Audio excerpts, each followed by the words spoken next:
¿Ya continuó, doctora?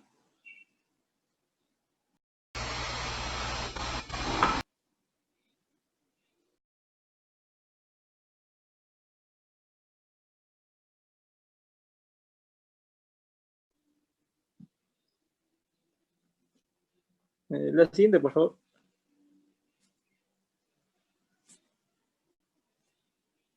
Dale otro clic.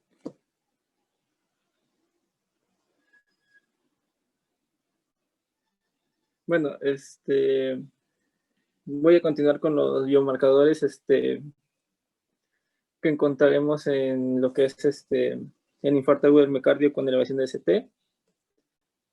Comenzamos con la troponina T y la troponina I, que estas van a empezar a elevarse después después de 3 a 4 horas, con una elevación máxima de 8 a 12 horas, y puede persistir durante 7 a 10 días. Los criterios para confirmar un infarto agudo de miocardio exigen que las cifras de los biomarcadores cardíacos aumenten, disminuyan o muestren ambos fenómenos cuando menos un valor por encima del percentil 99. Es posible detectar concentraciones de menor a 1 nanogramo por litro en personas con dolor retroesternal en tipo no isquémico. Otro clic, por favor. Otro biomarcador encontraríamos es la creatincinasa, que va a tener un pico de 4 a 8 horas y se va a normalizar entre 2 a 3 días. Puede aumentar en caso de enfermedad o traumatismo de músculo estriado, incluida por inyecciones intramusculares. La que se va a usar como tal va a ser la isoenzima MB de la creatincinasa. Esa dice que tiene la ventaja en comparación con la medición de creatincinasa total, de que no aparecen concentraciones significativas en tejidos extracardíacos. O sea, esta va a ser más específica en lo que es en tejido cardíaco. Esta también se puede presentar en lo que es en cirugías cardíacas, miocarditis y cardioversión eléctrica. La proporción de la masa de la isoenzima MB de la creatincinasa, su actividad de la creatincinasa es de 2.5 o más, va a sugerir que el incremento de la isoenzima MB de creatincinasa va a provenir del miocardio y no del músculo estriado. Siguiente, por favor. También en los laboratorios podemos encontrar una leucocitosis, que va a ser con predominio de polimorfonucleares, que surge en unas horas tras el comienzo del dolor y que persiste de 3 a 7 días. El número de leucocitos suele fluctuar entre los 12.000 y 15.000 y va a permanecer elevada de 1 a 2 semanas.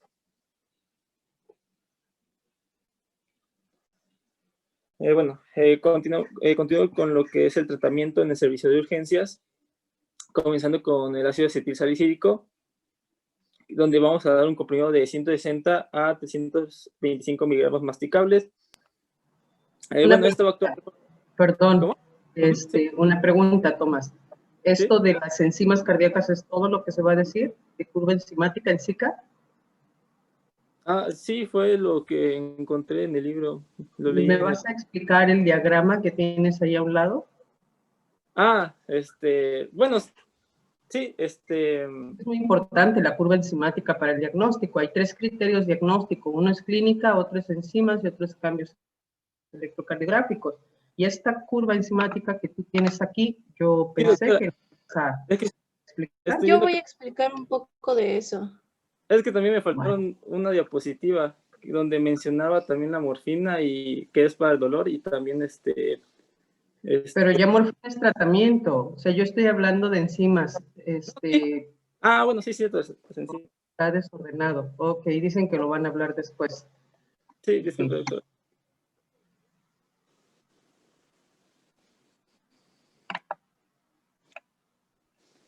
Les continúo con el tratamiento. Que, pues como dije, vamos a iniciar con el ácido acetilsalicílico.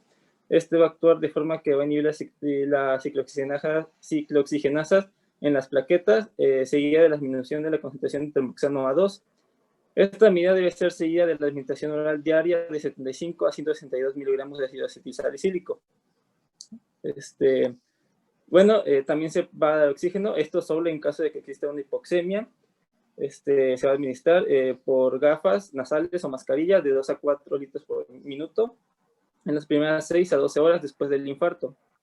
Tras ese lapso se debe reevaluar la necesidad de oxigenoterapia por parte del paciente.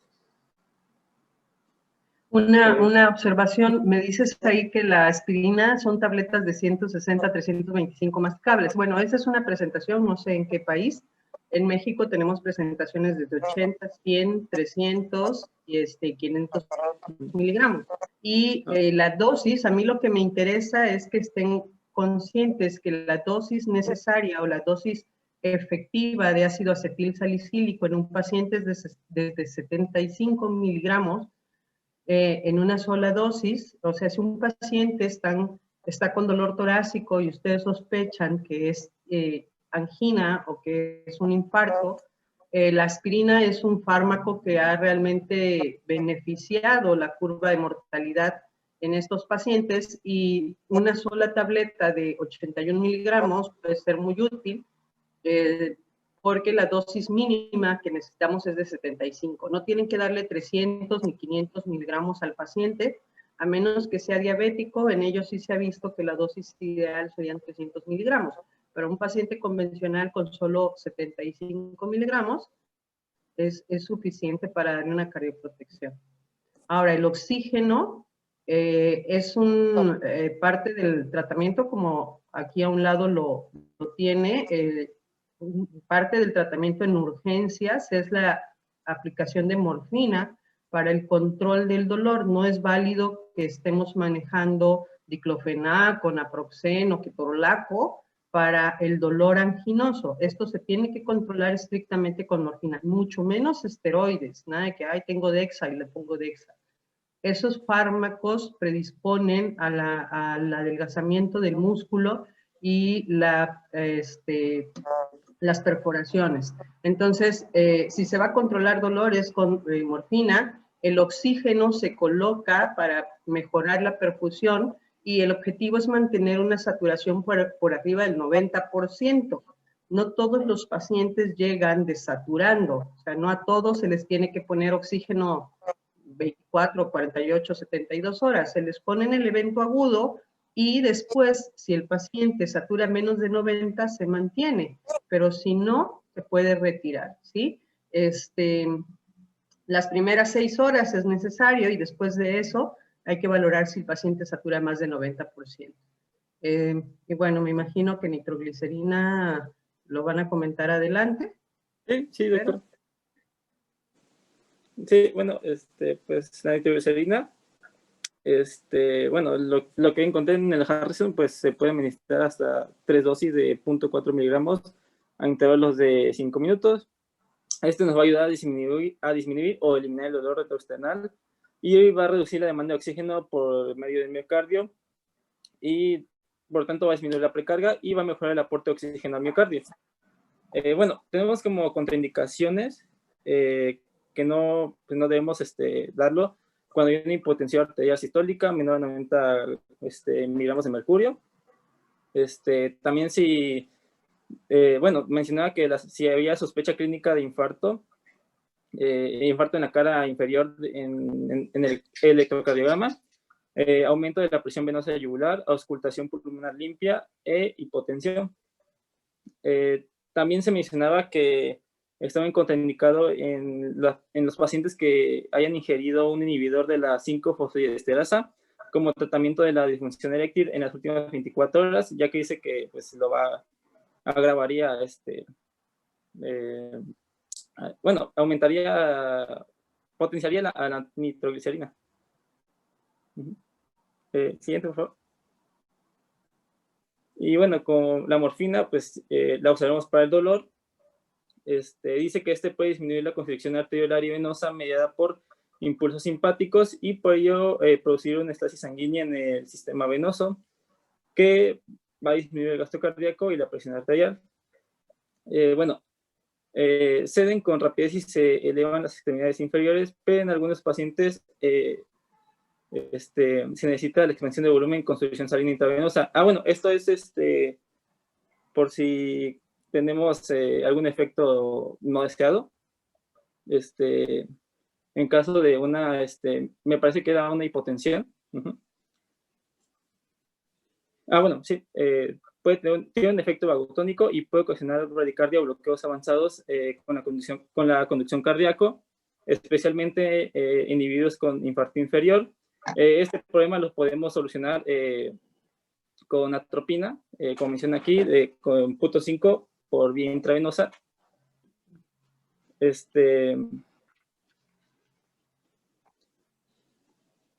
Pues igual, la morfina se puede administrar de forma sistémica o bien intravenosa en dosis pequeñas de 2 a 4 miligramos, repetidas cada 5 minutos, por medio de una administración subcutánea.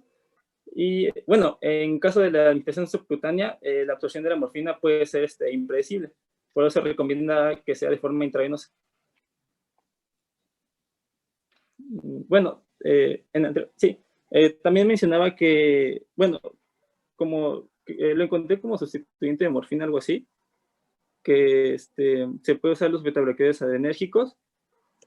Estos van a actuar por medio de, bueno, reduciendo la demanda de oxígeno del miocardio y por lo tanto va a disminuir la isquemia. También nos va a disminuir el riesgo de reinfarto y fibrilación auricular. Bueno, la dosis serían de 5 miligramos de metoprolol cada 2 a 5 minutos hasta un total de 3 dosis, siempre que el paciente tenga una frecuencia cardíaca mayor a 60, una presión arterial sistólica mayor a 100 miligramos de mercurio y un intervalo PR menor a 0.24 segundos. Y estertores en auscultación que no rebasen los 10 centímetros desde el diafragma. 15 minutos después de la última dosis intravenosa de se inicia una administración vía oral del dicho fármaco, que va a ser metoprolol, a razón de 50 miligramos cada 6 horas durante 48 horas, seguido de 100 miligramos cada 12 horas. Siguiente, por favor. Bueno, ese tratamiento pues ya sería después de una valoración. Pues, bueno, hablaríamos ya de una reperfusión y dice que si se identifica una elevación del segmento ST de 2 milímetros como mínimo en 2 derivaciones precordiales contiguas y de 1 milímetro en 2 derivaciones adyacentes de las extremidades, debemos pensar que el paciente es elegible para el tratamiento de reperfusión. Bueno, la reperfusión puede ser de 2 maneras, por medio farmacológico o por medio de la intervención coronaria primaria. Bueno, esta va a acelerar la apertura de la arteria ocluida que irriga la zona del infarto en aquellos pacientes que finalmente experimentaron trombolisis espontánea. Como ha dicho la doctora, pues no debemos usar glucocorticoides o antiinflamatorios, ya que pues, por lo mismo agravaría pues el infarto. Siguiente, por favor. Bueno, vamos a explicar un poco de la fibrinolisis, que va a ser la forma de una repulsión farmacológica. Bueno, encontré que se debe aplicar en los primeros 30 minutos desde la presentación del infarto. Con la fibrinolisis el objetivo principal es restaurar de inmediato el flujo sanguíneo, ya sea, bueno, había una repulsión en la arteria pues, obstruida. Encontré que se usan 3 fármacos, que es la estreptocinasa, la tenecteplasa y reteplasa, que van a estimular la conversión de plasminógeno en plasmina y ejerce una acción lítica sobre los trombos de fibrina. Siguiente, por favor. Y pues la otra forma de reperfusión de la arteria va a ser la intervención coronaria percutánea primaria, que se efectúa de forma inmediata en urgencias en las primeras horas del infarto. Es aplicable en individuos con contraindicaciones para el uso de fibrinolíticos y pues es elegible a la revascularización. Para ser más eficaz que la fibrinólisis, la farmacológica, para canalizar arterias coronarias ocluidas, bueno, esta va a presentar mejores resultados clínicos a corto y largo plazo. Suele preferirse la intervención coronaria percutánea primaria si el diagnóstico es incierto, surge un choque cardiogénico, existe alto riesgo de hemorrágico o han persistido los síntomas al menos 2 a 3 horas. Cuando el coágulo es más maduro y por ello menos se pierde a la acción a la acción de los fibrinolíticos. Siguiente. Bueno, todo eso, solo esto abarqué de lo que es del infarto agudo del miocardio con elevación de ST. Infarto agudo del miocardio con elevación del ST. Híjole, me quedaste debiendo mucho, Tomás. Pero vamos a ver qué complementan los demás y a ver si te rescatan de algún lado. Está bien, doctor. Bueno, ahora vamos a ver lo que sería el infarto agudo del miocardio sin elevación del segmento ST. ¿Me puedes dar a la siguiente? Bueno, como un resumen, recordemos que estamos viendo lo que es cardiopatía isquémica y vamos a ver que se divide principalmente en dos sistemas.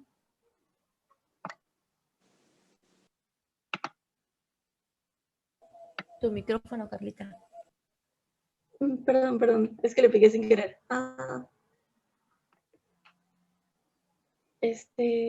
Sí. Bueno, tenemos a la cardiopatía isquémica que se divide en dos, que es el síndrome coronario agudo y las arteriopatías coronarias crónicas. Dentro del síndrome coronario agudo lo vamos a dividir en dos grupos, que es infarto agudo del miocardio, infarto agudo del miocardio con elevación del segmento ST, y aparte los síndromes coronarios agudos sin elevación del segmento ST, que sería infarto agudo y angina inestable, que a pesar de que estos son los síndromes más frecuentes de estas patologías que son del síndrome coronario agudo, no van a ser los que tengan una mayor mortalidad de los tres, sino va a ser el que tiene elevación del segmento ST.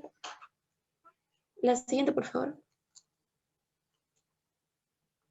Bueno, como hemos visto dentro de la exposición, el infarto agudo del miocardio o en sí todas las cardiopatías isquémicas, pues van a ser eventos isquémicos agudos que van a provocar la muerte de los cardiomiocitos y van a provocar toda esta sintomatología que ya vimos, que es el dolor precordial de tipo anginoso, la angina clásica, que voy a volver a dar un resumen. Tenemos,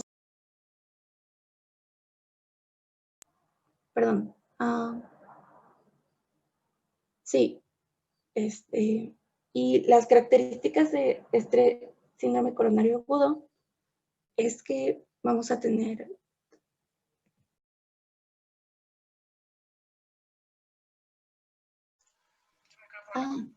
sí, perdón. Lo siento, tengo problemas de conexión. Es que no estoy viendo la presentación.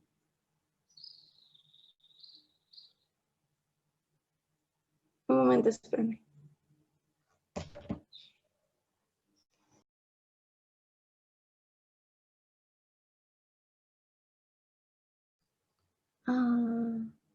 Ya, ok.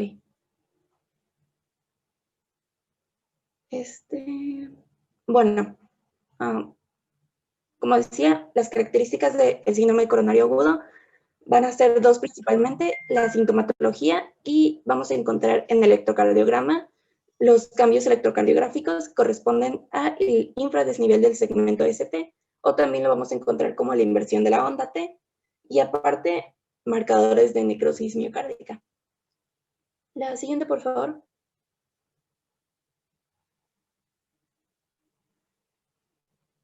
Bueno, como ya habíamos visto, la etiología de todos estas patologías van a tener tantos factores de riesgo modificables y no modificables que hemos visto anteriormente, Y su etiología se basa prácticamente en tres, que es el estrechamiento de la arteria coronaria debido ya sea a un trombo, aterosclerosis progresiva o una estenosis de la misma.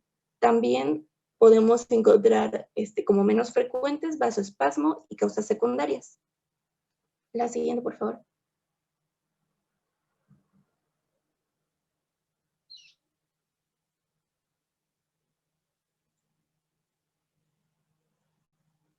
Y bueno, lo que les comentaba de la angina clásica es lo que nosotros ya hemos visto, que vamos a encontrar por medio del interrogatorio, que es, pues, va a llegar por dolor, y tenemos que preguntar el inicio y su fin, la intensidad, cuánto dura, qué tipo de dolor es, que va a ser el dolor opresivo retroesternal, la localización y radiación, que normalmente va a ser brazo izquierdo, aunque también podemos tener irradiaciones hacia cuello y espalda.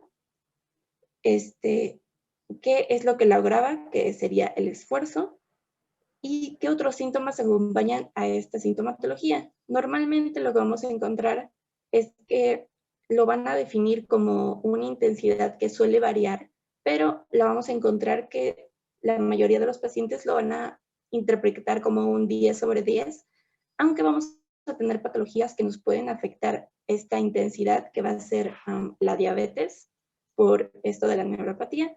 Y pues lo importante de esta angina clásica es que en el síndrome, la diferencia entre los síndromes coronarios agudos y la angina estable, que es parte de la arteriopatía, va a ser que su duración va a ser mayor a 20 minutos. ¿Puedes cambiarla a la siguiente?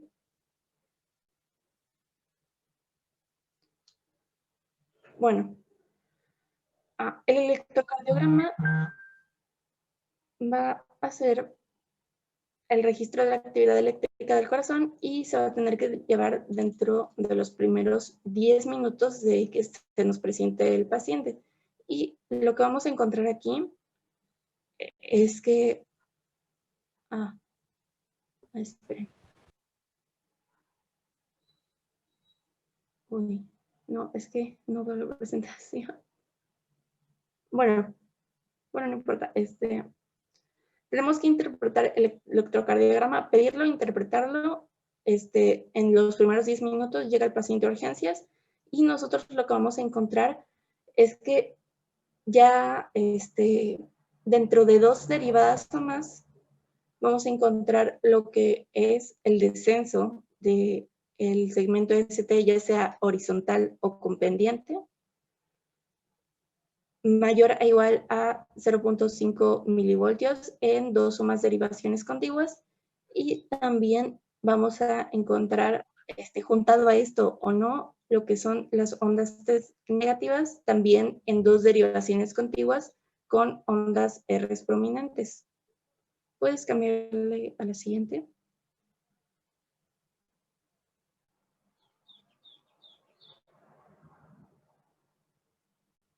Ya veo la presentación. Ok. Bueno, ¿le puedes dar una más? Bueno, eso es lo que le decía, perdón, ahí dice menor, pero es mayor. ¿Puedo anotar cosas? Sí, ok. Bueno, aquí es mayor. Y pues lo que vamos a ver en el electrocardiograma es el infradesnivel y la inversión del onda T. ¿Cómo vamos a verlo? Esta es la isoeléctrica y vamos a ver que vamos a tener pues el R, sí, el R, y si el infradesnivel del segmento ST es horizontal, lo vamos a ver de esta manera. Y un infradesnivel con pendiente sería empezando desde la isoeléctrica y así, no sé si me explico, esto es horizontal y esto en pendiente. Bueno, y pues lo importante aquí es que es verlo dentro de 2 derivaciones. Por ejemplo, aquí lo vemos en D2 y también lo vemos en D3. ¿Puedes darle a la siguiente? Bueno, ahora vamos a hablar de los biomarcadores, los marcadores bioquímicos. Esperen. que estos van a ser enzimas cardíacas y van a ser prácticamente el contenido de la célula miocárdica y se van a liberar en la sangre después de una necrosis celular del miocardio. Tenemos a la troponina, la creatinina quinasa, el péptido natriurético y mioglobina, por mencionar algunos. Y bueno, al menos la troponina va a ser el que vamos a utilizar más frecuentemente y esta es una proteína que tiene 3 subunidades y las que vamos a ocupar van a ser la troponina T y la troponina I. Estas troponinas se van a encontrar en el sarcoplasma de las fibras de los músculos estriados, que son el músculo cardíaco y el músculo esquelético, y utilizamos a la troponina porque lo que se eleva durante el infarto agudo de miocardio son de 7 a 10 días. Entonces es una prueba muy confiable, aunque nosotros tengamos un antecedente de que la semana pasada el paciente presentó la angina clásica y apenas llega a consulta porque de nuevo le está dando. Entonces es una prueba confiable, además de que el inicio de su detección en el plasma le encontramos dentro de las 3 a 6 horas, que no es el que se eleva más pronto de estos biomarcadores, pero sin embargo es el que es uno de los que inician más rápidamente. No, déjalo ahí, perdón. También tenemos otro biomarcador que va a ser la creatinina quinasa y pues esta es una enzima que también la vamos a encontrar en músculo estriado y esta tiene 2 subunidades, una subunidad muscular y una cerebral y la vamos a encontrar, también sirve como biomarcador, pero esta es menos confiable, por decirlo así, porque dura elevada de 2 a 3 días y se presenta más lentamente que la troponina, de 4 a 8 horas después de que se presenta el evento. También tenemos el péptido natriurético, que puede ser BNP o NT-proBNP, que es un polipéptido, y tampoco es tan específico, pero lo vamos a encontrar si nos presenta además un alargamiento excesivo de las células del músculo cardíaco. Otro biomarcador es la mioglobina, que es también de los marcadores que se elevan al inicio del evento, así que es muy específico. Sin embargo, lo que dura su elevación es muy poco, que es de 24 a 48 horas. Y pues dura en el plasma 2 a 3 horas, así que los más específicos serían la troponina, que en esa podemos confiar porque tiene un periodo de duración de 7 a 10 días, y la mioglobina, sin embargo, tiene que realizarse la búsqueda de esta dentro de las primeras 24 a 48 horas. ¿Le puedes dar a la siguiente? Bueno, y aquí tenemos un algoritmo sobre su diagnóstico. Y bueno, llega un paciente con dolor torácico agudo. Nosotros tenemos que hacerle... Perdón, ¿le pueden regresar al anterior? Nada más te puntualizo algunas cosas en general. ¿Sale? Sí. La curva enzimática, como les dije hace un rato, para el diagnóstico de los síndromes coronarios agudos se requieren de 3 criterios. El criterio clínico, que es la angina típica o atípica o equivalentes. El criterio enzimático, que es esta curva para infarto en especial, y el criterio electrocardiográfico. Pásame inclusive la anterior, por favor, Alex. Entonces, el criterio clínico ya lo han comentado en varias ocasiones. El criterio electrocardiográfico, ayer les decía yo que los cambios son principalmente en la onda T y en el segmento ST. La angina estable en ocasiones se manifiesta con test negativas en derivaciones contiguas, que derivaciones contiguas nadie me lo ha comentado, pero bueno. Entonces hay cambios en la onda T de isquemia, Y ayer les decía, la progresión en gravedad es isquemia, es lesión y al final es necrosis. La isquemia con ondas T negativas me habla de una isquemia subepicárdica y cuando son T acuminadas positivas es una isquemia subendocárdica. La lesión es el descenso del ST.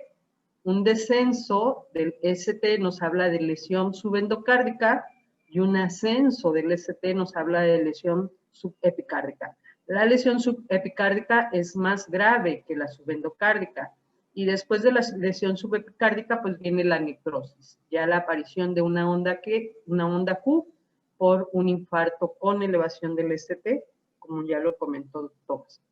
Entonces, en este caso que estamos hablando de un síndrome coronario agudo, que es el infarto sin elevación del ST, no esperamos una elevación, como su nombre lo dice. 50% de los pacientes pueden hacer cambios electrocardiográficos, ni siquiera el 100% lo va a hacer. Pero un 50% de los pacientes pueden llegar a hacer un cambio electrocardiográfico, que es precisamente esto, el descenso del ST. Como ya lo comentó Carla, el descenso debe ser rectificado, ¿sí? Esto que ustedes ven plano aquí, eso es rectificación del ST. Está descendido, por lo menos debe ser de 0.05, o sea, medio milímetro o más, y debe ser rectificado en derivaciones contiguas. Entonces, esto es para nosotros, si es persistente, ¿sale? Si el paciente tiene angina, dura más de 30 minutos con la angina, más de 20 minutos con la angina y los cambios ya no se modifican, quedan ahí como una cicatriz, esto nos hace pensar que es un infarto sin elevación. Hay pacientes en la angina inestable, hay un punto muy pequeñito entre lo que es angina inestable e infarto sin elevación del ST. No sé si alguien va a hablar de angina inestable, pero hay un punto muy pequeño de diferencia entre estas dos patologías. Recuerden que la angina se supone que es cuando la obstrucción es parcial y infarto es cuando la obstrucción es total, ¿sale? Del vaso. Entonces, en la angina inestable, el paciente tiene una obstrucción grave, pero parcial, un 98%, si ustedes quieren. Y eso le va a condicionar estos mismos cambios en el electro. ¿Cuál sería la diferencia entre la angina inestable y el infarto sin elevación del DST? Bueno, uno, la duración del dolor. Dos, que estos cambios en la angina inestable pueden revertirse. Si el paciente tiene dolor, puede hacer estos cambios y en cuanto se le quita el dolor, se le quitan los cambios. Y no debe haber una elevación enzimática en la angina. En el infarto sin elevación del ST, estos cambios son permanentes, aun cuando el paciente ya no tiene angina, puede mantener estos cambios en el electro, además de la elevación enzimática que hay, ¿sí? Entonces, por ejemplo, en este caso, están viendo ustedes los cambios en lo que es la derivación de 2, de 3 y ABF, principalmente, pero también se los están marcando aquí en B4, B5 y B6.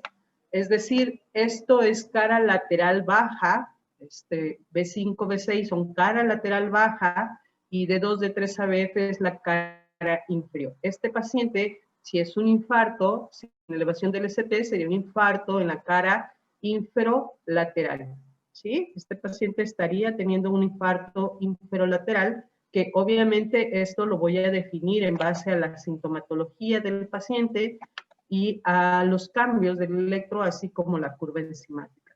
Entonces, supongamos que llega este paciente a urgencias, es un hombre que tiene más de 30 minutos, idealmente decía por ahí Tomás que la reperfusión se debe hacer en 30 minutos, que eso la verdad es imposible muchas veces porque el paciente demora en ir al hospital. Pero supongamos que este paciente tiene 30 minutos que inició con dolor y le tomamos este electrocardiograma inmediatamente, cosa que tampoco sucede, pero supongamos que en los primeros 30 minutos se le toma este electro.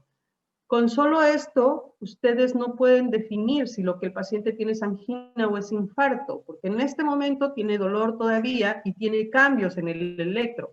Habría que hacer un tercer punto, que son las enzimas cardíacas. ¿Me das la siguiente, Alex, por favor? Y entonces nosotros tomamos muestras para enzimas cardíacas. Las principales enzimas cardíacas son estas: la CK, la CKMB, la TGO, la DHL y la troponina. No en todos los hospitales hay troponina, pero bueno, por lo menos CK y CKMB sí tenemos que debe haber. Entonces, de la mioglobina es una enzima que es muy fácilmente elevable. Al inicio, hace muchos años, tenía un valor muy importante porque era la primera que se elevaba. A los 0 minutos del dolor, la mioglobina ya era positiva. Y su curva es muy pequeñita, se eleva en 1 hora lo máximo y reduce 3, 4 horas, ¿sí? Entonces la mioglobina se eleva muy rápidamente en los síndromes coronarios agudos, pero se eleva en todo. Se eleva si el paciente le dan un piquete, se eleva si el paciente se da un golpe, se eleva si el paciente tiene una contractura muscular, se eleva por todo. Entonces no es específica y dejó de ser útil para nosotros.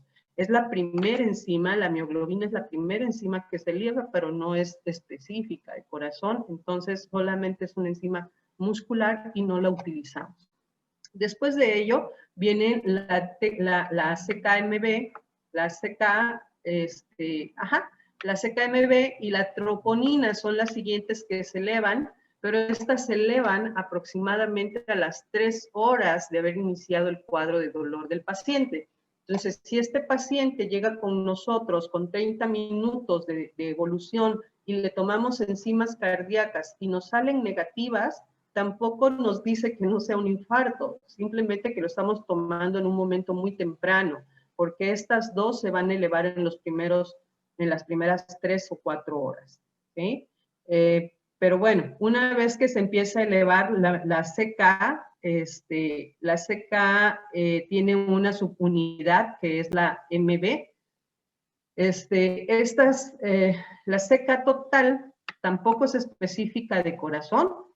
La MB es un poquito más sensible y debe haber una relación de por lo menos 2.5, como lo comentó Tomás. ¿Qué significa? Si mi paciente llega con 1000 de CK total, pues debe tener por lo menos 2.5% de MB, porque si tiene 1000 de CK y 18 de MB, entonces la relación no se cumple y no es cardíaco. La CK es muscular también, y si el paciente tuvo una convulsión, si el paciente lo cardiovertieron, lo desfibrilaron, se va a elevar, pero la MB, si no corresponde al 2.5%, no va a tener un valor realmente positivo, ¿sí? Consideramos hasta un 10%, de 2.5 hasta 10% como un valor realmente aceptable para que sea de origen cardíaco. Pero vean ustedes en la curva que la MB, bueno, aquí me está señalando que esta es la MB se eleva aproximadamente a las 4 horas y tiene un pico en las primeras 24 horas, ¿vale? Tiene un pico en las primeras 24 horas y luego va descendiendo hasta el cuarto día más o menos. Entonces la MB es una enzima muy importante porque además es la única que se vuelve a elevar cuando hay un reinfarto. La troponina, la enzima ACT, la DHL no tienen un doble pico. Estas se elevan y luego descienden. La única que me puede ser que este paciente a las 24 horas alcanzó su pico máximo, pero si al segundo día me vuelve a hacer otro pico, significa que ese paciente se reinfartó. Es la única enzima que me puede hablar de un reinfarto en el paciente, ¿sí? Y bueno, entonces la CKMB tiene su pico más alto en las primeras 24 horas, 12 a 24 horas, y se elimina casi por completo entre 72 horas, entre 3 y 4 días.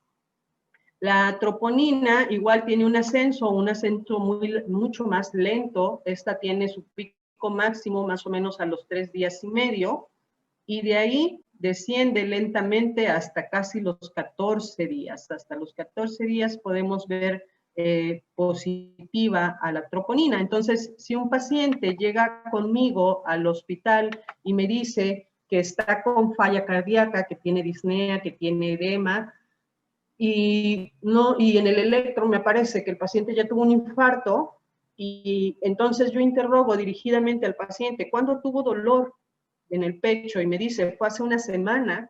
Entonces, hace una semana tuvo el infarto, la troponina aún me va a salir positiva, pero este paciente ya viene con complicaciones del infarto. No viene por el infarto agudo, viene por la insuficiencia cardíaca generada por el infarto. Por eso es que hablan del péptido natriurético también. El péptido natriurético se los comenté en insuficiencia cardíaca como un factor diagnóstico, de apoyo en el diagnóstico. ¿Sí? Péptido natriurético no se eleva en el infarto, se eleva en la insuficiencia cardíaca. Si el paciente llega con insuficiencia cardíaca y hay que ver la curva enzimática. Para eso me sirve a mí la curva enzimática. Si ese paciente que yo les comento que viene en insuficiencia cardíaca me dijo que su evento fue hace una semana, entonces la CK y la CKMB ya van a estar normales. ¿Cuáles estarían positivas? Estarían positivas la DHL, porque la DHL también tiene un descenso muy lento, hasta 10 días, se elevan las primeras 4 o 6 horas, 12 horas, pero tiene también un descenso muy lento. Entonces, si yo encuentro la troponina y la DHL elevada, significa que el evento tiene más de 8 días. ¿Sí? A eso me sirven, para eso me sirven las enzimas cardíacas. En un paciente que llega a urgencias por dolor, lo ideal es tomarla a las 3 horas, a las 6 horas, a las 12 horas y luego cada 24 horas, por lo menos 7 días, para llevar un seguimiento y ver si esta curva se cumple tal como debe hacerse. Si yo tengo un incremento de la AMB nuevamente y el paciente me refiere dolor torácico, es probable que esté teniendo un reinfarto. Pero troponina, DHL y CK total pueden no verse alteradas, ¿sí? Principalmente troponina y DHL. Y bueno, aquí no aparece la TGO, pero la TGO también es una enzima que igualmente, como la DHL, tiene una evolución lenta hacia el descenso y es parte de las enzimas cardíacas. Entonces, para eso me sirve. Tengan en cuenta que el inicio de la mayoría de las enzimas es a las 3 horas, que la que se eleva más rápidamente es la CKMB o la CK total, y que llegan a tener un segundo pico si es que hay un nuevo evento. Y la troponina tiene un incremento hasta el día 3 o 4, puede seguirse elevando, y luego un descenso con un regreso a la normalidad hasta el día 14. Entonces tiene una curva muy amplia troponina. Y el que yo lo encuentre positivo en el día 6 no significa que ese día sea el del infarto. ¿Verdad? Bueno, la siguiente, Carla. Sí, Carla, ¿verdad? Sí. Bueno, y ahora con el diagnóstico, pues tenemos un paciente que llega con dolor torácico agudo y nosotros lo que vamos a hacer es pensar ya en bueno, no pensar ya, pero ir considerando el síndrome coronario agudo. Ahora, nosotros necesitamos que dentro de esos primeros 10 minutos de sospecha o de tener en cuenta la patología, nosotros realizar una historia clínica en busca de factores de riesgo de síntomas típicos, que estos van a ser, como ya había dicho, lo que es la angina clásica, la sensación retroesternal, una sensación de opresión, la intensidad de 10 de 10, la irradiación hacia el brazo izquierdo, y también podemos encontrar síntomas asociados a esto, como son la diaforesis, náuseas, dolor abdominal, sudoración y síncope, que realmente no son demasiado específicos porque podríamos pensar en otras causas del dolor torácico, pero tendríamos que considerar todos estos, además de que para considerarlo dentro de bueno, distinguirlo entre síndromes coronarios agudos y la arteriopatía coronaria, pues tendría que tener una duración de más de 20 minutos. Ahora, ya, estos son factores de riesgo y síntomas típicos, bueno, también dentro de la historia clínica, de nuevo, factores de riesgo modificables y no modificables, que son sexo, edad, antecedentes, enfermedades coronarias, y modificables, que son tabaquismo, obesidad, diabetes, dislipidemia. Carla, ya no te detengas en eso, avánzale, por favor, eso Bueno, es parte de perdón. la primera clase. Ok. Bueno, además tenemos que realizar, bueno, sobre todo ver que dentro de estos primeros 10 minutos, antes de buscar, de pedir el electrocardiograma o de una vez pedirlo, pues buscar también síntomas atípicos y signos de falla cardíaca o inestabilidad hemodinámica, que son como hipotensión, disestrés respiratorio, crépitos pulmonares, taquicardia, incluso presencia de ruidos S3 o S4. Ahora, ¿sospechamos del síndrome coronario agudo? Sí, no. Si no es así, tenemos que buscar otro diagnóstico diferencial que nos dé las causas de dolor torácico, que pueden ser desde otras causas cardiovasculares, no cardiovasculares como son digestivas, respiratorias, musculoesqueléticas, hasta pueden ser psicógenas como ansiedad. Y si sospechamos ya del síndrome coronario agudo, pues de qué tipo se trata. Sobre todo dentro de los primeros 10 minutos, donde se supone que ya realizamos toda esta parte de la historia clínica, solicitamos el electrocardiograma de 12 derivaciones y también los biomarcadores que nosotros tengamos disponibles, y estudios complementarios, tales como la glucosa, en caso de que no sepamos si el paciente tiene diabetes o la tenga, una biometría hemática, electrolitos séricos, y pues checar todo eso, además de que podríamos buscar otros, tener otros estudios a la mano, como una radiografía de tórax e incluso el ecocardiograma. Y ahora, bueno, ya tenemos lo importante aquí, que son el electrocardiograma y los biomarcadores. Tenemos una elevación del segmento ST. Si lo tenemos, pues ya nos vamos directamente a que es un infarto agudo de miocardio con elevación del segmento ST. Y si no, pues entonces tendremos que diferenciar entre infarto agudo de miocardio sin elevación del segmento ST o la angina. ¿Le puedes dar a la siguiente? Bueno, y ahora, para diferenciarlos tendríamos que ver lo que es la elevación de los biomarcadores, y de ahí, si tenemos una angina inestable, vamos a estratificar el riesgo, y si tenemos un infarto agudo del miocardio sin elevación del segmento T, también tenemos que estratificar el riesgo, pero también nos menciona que lo más probable es que después de estratificarlo tengamos que pasar a una angiografía coronaria percutánea. ¿Le puedes dar a la siguiente? Y bueno, ¿cómo vamos a estratificar este riesgo? Tenemos dos escalas, la escala de TIMI y la escala de Grace. Prácticamente tiene una serie de variables que nosotros tenemos que contar, y debido al relacionado con el puntaje nos va a dar un índice de mortalidad, y bueno, eso es dentro de la escala de riesgo de Grace, y de la de TIMI pues tenemos 7. La edad, factores de riesgo, el uso de ASA en los 7 días previos, un antecedentes de estenosis coronaria, la desviación del segmento ST dentro del primer electrocardiograma que nosotros tomemos, episodios de angina en las 24 horas previos al ingreso, 2 o más episodios, y la elevación de los biomarcadores que nosotros ya tendríamos que tener a la mano. Y ahora, dentro de esta escala, dependiendo de cuál sea el puntaje, la vamos a clasificar en riesgo bajo, intermedio y alto, y el porcentaje que se encuentra acá abajo es la mortalidad a los 14 días. Bueno, no mortalidad, puede ser, es el porcentaje de probable mortalidad y la recurrencia de este infarto o la angina refractaria. Bueno, ahora tenemos la estratificación del riesgo de Grace, que se divide en 4, que es edad, frecuencia cardíaca, tensión arterial sistólica y creatinina. También, de nuevo, vamos a estratificarlo, y aquí es más específico.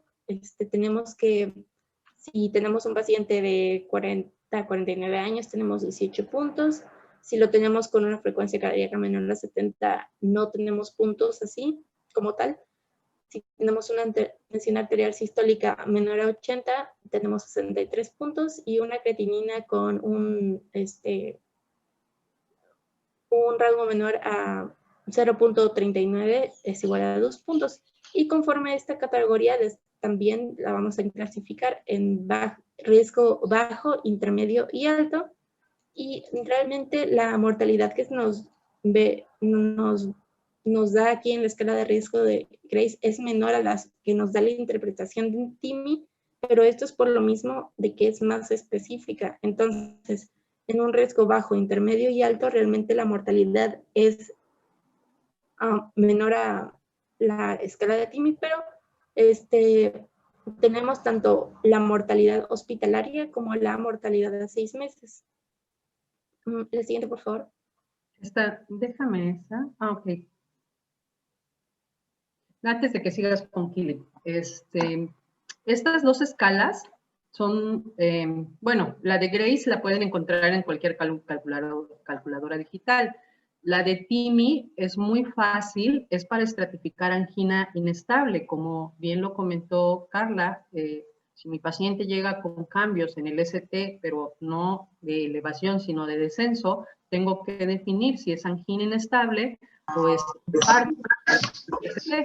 Eso ya también lo había comentado hace un rato. Hay una muy ligera línea de diferencia entre angina inestable de alto riesgo y el infarto en el ST.